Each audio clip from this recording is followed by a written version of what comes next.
We'll guide you through how to make eye transition in VSDC. Quick disclaimer, you need to follow this step-by-step guide carefully, because skipping a step will affect your final result.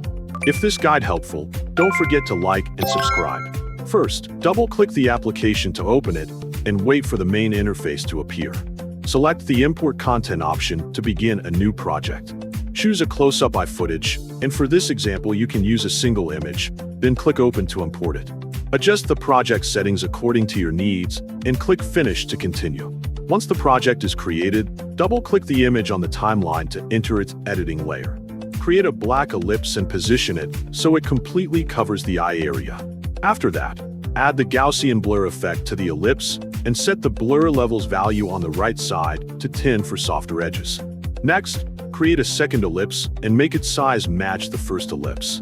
Click Blend and select the inverted mask option to create the masking effect.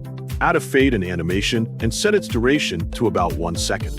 Then select Gaussian blur and enable the Extend the Boundaries option.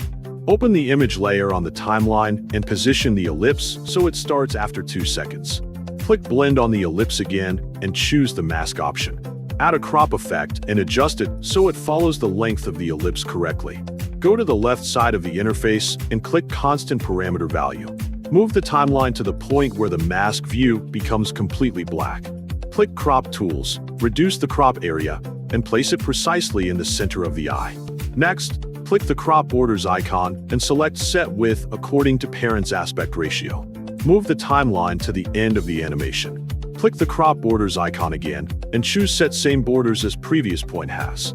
Add a video on the layer below the image layer, and make sure the beginning of the video aligns with the start of the ellipse on the image layer. Play the video and check the final transition result.